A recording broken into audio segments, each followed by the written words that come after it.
तो सबसे पहले जो हम यहाँ पर चीज़ देख रहे हैं वो ये है कि सिस्टमेटिक रिस्क और अनसिस्टमेटिक रिस्क जो है इसमें क्या डिफरेंस है, क्या फ़र्क है। तो टॉप पर सबसे पहले लिखा हुआ है सिस्टमेटिक रिस्क, और इसके बाद लिखा हुआ है also known as market risk. यानी कि इसका जो दूसरा नाम है वो मार्केट रिस्क है। सिस्टमेटिक रिस्क कह लो या मार्केट रिस्क कह लो, this is the risk that cannot be diversified because it affects the market as a whole and all investments in the market in the same way।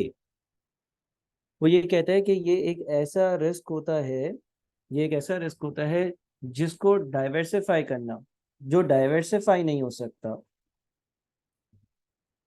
क्योंकि ये पूरी market को impact करता है, क्योंकि ये पूरी मार्केट को इम्पेक्ट करता है। और जितनी भी मार्केट में इन्वेस्टमेंट्स होती हैं उनको सेम तौर और तरीके के साथ इम्पेक्ट करता है। देखिए कभी कभार ऐसा होता है कि आप जो है ना वो एक से ज़्यादा इन्वेस्टमेंट्स करते हो, ए, बी, सी, ठीक है, या ए और बी, चलो दो एग्जाम्पल ले लो।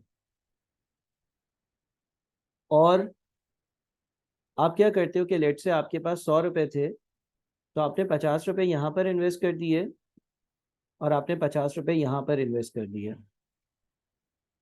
अब लेट से एक मिसाल ले रहा हूँ, मुझे पता है कि ये वाला कारोबार जब अच्छा हो जाता है, ये कारोबार थोड़ा बुरा हो जाता है, और अगर ये कारोबार थोड़ा सा डाउन हो जाता है तो ये कारोबार थोड़ा सा अच्छा हो जाता है।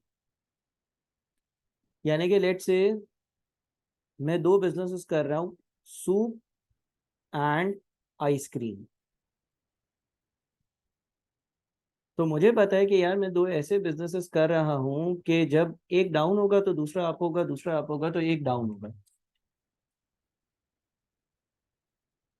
लेकिन सिस्टमेटिक रिस्क वो रिस्क होता है कि जिससे सारे के सारे बिजनेसेस डाउन या अप हो रहे हो। यानी कि एक ऐसा रिस्क जिसको आप डाइवर्सिफाई नहीं कर सकते। देखो यहाँ तो हमने डाइवर्सिफिकेशन कर ली ना। डाइवर्सिफिकेशन का मतलब ये है कि मैंने अपने 100 के 100 रुपए एक जगह पर नहीं लगाए, मुख्तलिफ जगहों पर लगाए, ताकि अगर एक कारोबार डाउन हो दूसरे से कमा लो, दूसरा डाउन हो तो पहले से कमा लो। लेकिन वो कहता है कि सिस्टमेटिक रिस्क या SR, सिस्टमेटिक रिस्क एक ऐसा रिस्क होता है, एक ऐसा खतरा होता है कि जिसकी वजह से सारे कारोबार डाउन हो जाते हैं या सारे कारोबार अप हो जाते हैं, and all investments in the market in the same way. For example let say Covid आ गया। अब जब कोविड आ गया और फिजिकल इंटरेक्शंस बंद हो गई, तो सारे ही तकरीबन बिजनेसेस डाउन हो गए, सबकी सेल्स गिर गई, है ना। चाहे आपका आइसक्रीम का कारोबार था, चाहे सूप का कारोबार था, कुछ भी था, सारे कारोबार डाउन हो गए। तो कोई ऐसी बात हो जाए कि जिसकी वजह से या किसी कोई बिजनेस में ऐसा रिस्क हो जो आप डाइवर्सिफाई नहीं कर सकते हो, उसको हम सिस्टमैटिक रिस्क कहते हैं। फिर कहते हैं this type of risk is beyond beyond the control of investors. यानी कि जो पैसे इन्वेस्ट करता है वो इस चीज को कंट्रोल नहीं कर सकता। फॉर एग्जाम्पल इन्फ्लेशन, महंगाई की वजह से बहुत सारे कारोबार डाउन हो जाते हैं। अब आप एज ए इन्वेस्टर, चाहे आपने अपना पोर्टफोलियो ऑफ इन्वेस्टमेंट्स डाइवर्सिफाइड रखा हो, यानी कि आपने अलग अलग जगह पैसे इन्वेस्ट करे हुए हो, लेकिन अगर इन्फ्लेशन आ गई तो सारी चीज़ों पर उसका इम्पेक्ट जाएगा। राइज इन अनएम्प्लॉयमेंट रेट्स, लोगों के कारोबार कम हो गए, डिस्पोजेबल इनकम कम हो गई, डिस्पोजेबल इनकम कम हुई, उनकी स्पेंडिंग कम हो गई, सारे कारोबार डाउन हो गए। करेंसी फ्लक्चुएशंस, इनस्टेबल करेंसी है और उसकी वजह से सर्टेनिटी नहीं है, और उसकी वजह से लोग जो है वो घबरा रहे हैं। मिसाल के तौर पे मुझे कोई चीज़ इंपोर्ट करनी है, मैं श्योर नहीं हूँ कि आज $1 जितने का है, जब वो चीज़ का बिल आएगा तो उतने का ही होगा या नहीं। तो सिस्टमेटिक रिस्क क्या है, या SR क्या है, कि जो डाइवर्सिफाई नहीं हो सकता। अगर हम इसके SR के की पॉइंट्स लिखें, सिस्टमेटिक रिस्क के की पॉइंट्स लिखें, पहला की पॉइंट क्या है, can not be, can not be diversified, है ना। और एक और पॉइंट अगर लिख लें, तो हम दूसरा पॉइंट ये लिख सकते हैं, beyond the control of investors, beyond the control of investors. Investors इसको काबू नहीं कर सकते, कंट्रोल नहीं कर सकते। ठीक है। उसके बाद है unsystematic risk. This is the risk that can be diversified because it affects an individual investment. ये एक ऐसा रिस्क है जिसकी डाइवर्सिफिकेशन पॉसिबल है। Unsystematic risk can be diversified. Unsystematic risk जो है उसको एक इन्वेस्टर मैनेज कर सकता है, क्योंकि वो एक इंडिविजुअल इन्वेस्टमेंट के साथ एसोसिएटेड होता है। यानी कि ऐसा नहीं होता कि सारी चीजों को या पूरी मार्केट को इम्पेक्ट कर रहा हो। अनसिस्टमेटिक रिस्क जो होता है वो किसी एक पर्टिकुलर इन्वेस्टमेंट के साथ एसोसिएटेड होता है। Arises due to factors specific to an industry और अ कंपनी, और ये अराइज होता है कुछ ऐसे फैक्टर्स की वजह से जो किसी मखसूस इंडस्ट्री या कंपनी को इम्पेक्ट करते हैं। For example, a new competitor in the marketplace, a shift in management, a regulatory change. मिसाल ले लो, लेट से आपका एक बिजनेस है और वो बिजनेस कुछ इस तरह का है कि आप जो है ना वो ड्रिंकिंग वाटर के कैंस बेचते हो। ड्रिंकिंग वाटर, पीने का जो पानी होता है ना, ड्रिंकिंग वाटर या पीने के पानी के जो कैंस है ना वो बेचते हो। अब आपके पास 100 रुपए थे, आपने 100 के 100 इस बिजनेस में लगा दिए। आपने बहुत बड़ा एक आरओ प्लांट लिया जो पानी को ट्रीट करता है, और आपने जो है ना ये काम शुरू कर दिया। गवर्नमेंट का एक कानून आ गया, गवर्नमेंट का एक बहुत स्ट्रिक्ट कानून आ गया कि अगर आपको आरओ प्लांट का बिजनेस करना है तो एक गवर्नमेंट से लाइसेंस लेना पड़ेगा। जो आपकी प्रेमिसेस होंगी, यानी कि जिस जगह से बेच रहे होगे वहां पर XYZ चीजें होनी चाहिए। जो आप लेबर रखोगे वो XYZ जगह से ट्रेंड हो। जो आप इन्वेस्टमेंट करोगे वो एटलीस्ट XYZ रुपीस की हो।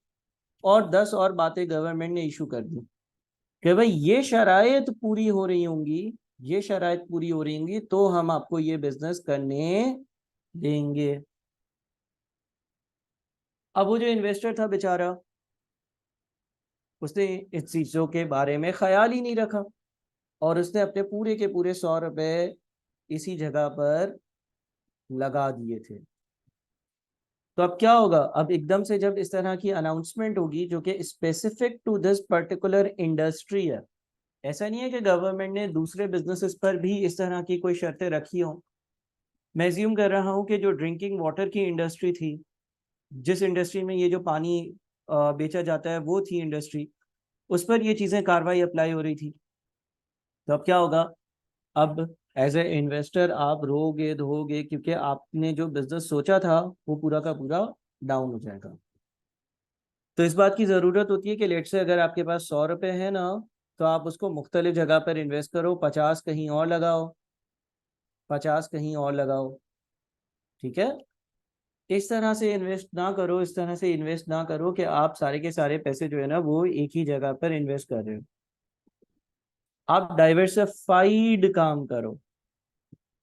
ठीक है। हाँ चलो, आपने ड्रिंकिंग वाटर का बिजनेस स्टार्ट किया, इधर 50 रुपए लगा दो, 100 नहीं लगाओ। और लेट से एक रेस्टोरेंट साथ में स्टार्ट कर दो। तो आप अपने इन्वेस्टमेंट को जो है ना वो डाइवर्सिफाइड रखो, ये ज्यादा बेहतर होता है।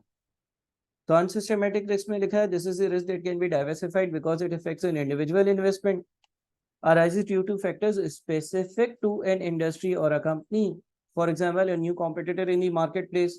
मिसाल के तौर पे ड्रिंकिंग वाटर का आप काम करते थे, आपने अकेले ने शुरू किया, 100 अलग अलग लोग एंटर हो गए, तो मार्केट शेयर कम हो जाएगा।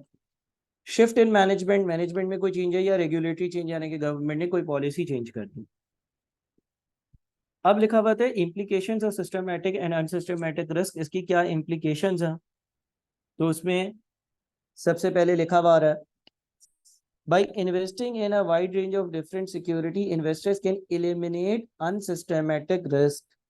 जैसे कि मैंने कहा कि भाई आपके पास 100 रुपए हैं तो आप 50-50 दो लगाओ, या 20-20-20-20 और 20 रुपए आप जो है ना मुख्तलिफ 5 जगहों पर इन्वेस्ट कर दो, तो आप अनसिस्टमैटिक रिस्क से बच सकते हो। अनसिस्टमैटिक रिस्क जो है उससे बचा जा सकता है, इसलिए क्योंकि अगर आप 5 मुख्तलिफ तरह के बिजनेसेस कर रहे होगे, business 1, business 2, business 3, business 4, business 5, एक पर्टिकुलर टाइप ऑफ बिजनेस पे बुरा टाइम आएगा तो बाकी 4 आपको सरवाइव करके दे रहे होंगे। फिर लिखा हुआ है in a well diversified portfolio the unsystematic risk is therefore zero, investors should therefore not require any additional return to compensate them for unsystemattic risk. The only risk for which investors should want a higher return is systematic risk. देखो, अब हम ये कहते हैं कि भाई एक investor unsystematic risk से तो बच सकता है अगर वो वेल डाइवर्सिफाइड पोर्टफोलियो रखे। लिहाजा एक इन्वेस्टर अनसिस्टमैटिक रिस्क के लिए कोई एडिशनल कंपनसेशन आपसे डिमांड नहीं कर सकता। अगर एक इन्वेस्टर जानबूझकर एक ही बिजनेस में 100 के 100 रुपए लगा रहा है और अपना अनसिस्टमैटिक रिस्क जो है वो खत्म नहीं कर रहा है, रिड्यूस नहीं कर रहा है, कम नहीं कर रहा है, तो ये उस बंदे की खुद की गलती है। ये उस बंदे की खुद की गलती है। ये उस बंदे की अपनी खुद की गलती है। ये गलती जो है वो किसी और की नहीं है, बल्कि ये उसकी अपनी गलती है कि उसने सारी चीजें एक ही जगह लगा दी। उसको चाहिए था कि वो डाइवर्सिफिकेशन कर कर और अनसिस्टमैटिक रिस्क जो है उसको खत्म करे। बात समझ में आ रही है? अच्छा, तो सिर्फ और सिर्फ जिस रिस्क के अगेंस्ट इन्वेस्टर हमसे हायर रिटर्न डिमांड कर सकता है वो सिस्टमैटिक रिस्क है। तो ये अनसिस्टमैटिक और सिस्टमैटिक रिस्क जो है इन दोनों के बीच का डिफरेंस था। बात समझ में आ गई आप सबको?